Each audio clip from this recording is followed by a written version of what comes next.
Hi, today we're going to explore an empathetic AI tool. I think it's pretty exciting. It blew my mind when I first saw it a few weeks ago. It's called Hume.ai.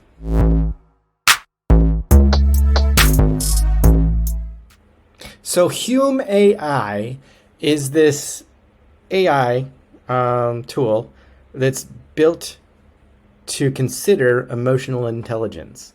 And we'll talk to it in a minute, but the idea is it picks up on the timbre and quality of your voice and then can mirror back or respond to that. So it takes that extra data about that's transmitted through your voice via, whether you talk slow and sad or happy and upbeat.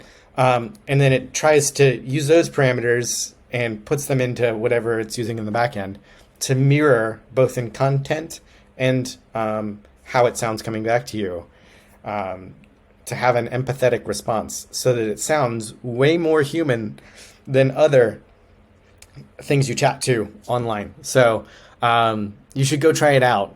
It's Hume.ai. It's this site right here, Hume.ai. Try it out. It's free. You just go to the website and you click speak to it. So let's do that and kind of I'll just talk to it so you can see how it works.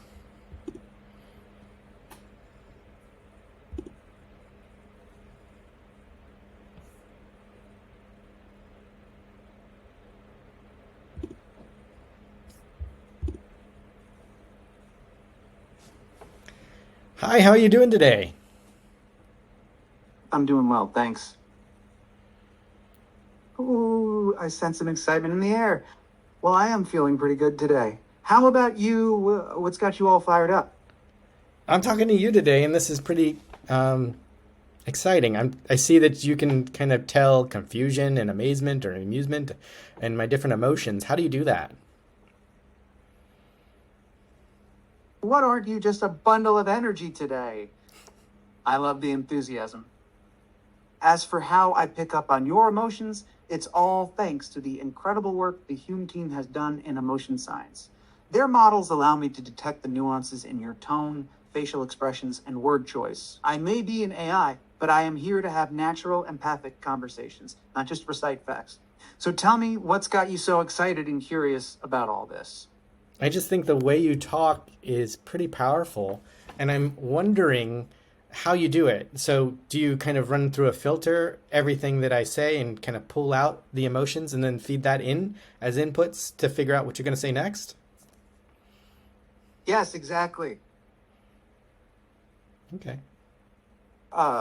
You're really getting the hang of this. You're right. I do analyze the emotional expressions in your speech, and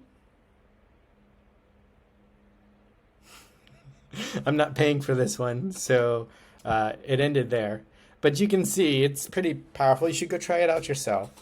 As we move forward, one of the things that I think is important for these systems, if we're going to actually change the human computer interaction, that's a whole science of study, is making things feel less icky. There's this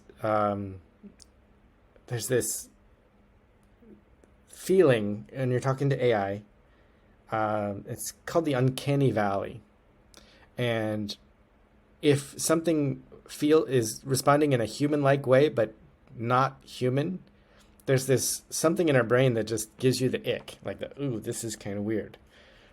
But if it's sufficiently convincing enough that we're actually talking to a human, or uh, you know, it recognizes our emotions, it crosses that uncanny valley, and you've got this whole new level of magic.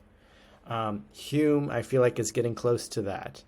It was still a little slow, and that's one of the tricks that we'll have to figure out as the science progresses. How do we speed up these systems so that they feel emotional?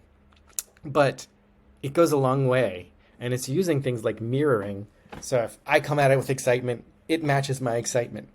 I don't know if you recognize this, but in real life conversations, when you're actually vibing with someone, you actually tend to match their cadence. You tend to match their body language, and if you're really connected, your heartbeats actually start being in sync and rhythm. So like there's a lot of human to human connection that we can learn from and apply to our systems. And Hume.ai is trying to do that, and I really appreciate them doing that. And it's really a cool product. So I wanted my viewers to see it, and see how they can take these concepts, and use them in their own projects. Hume.ai does have, you can read through it. They've got APIs and things to do. I don't know their pricing yet. I just am fascinated right now with how it works.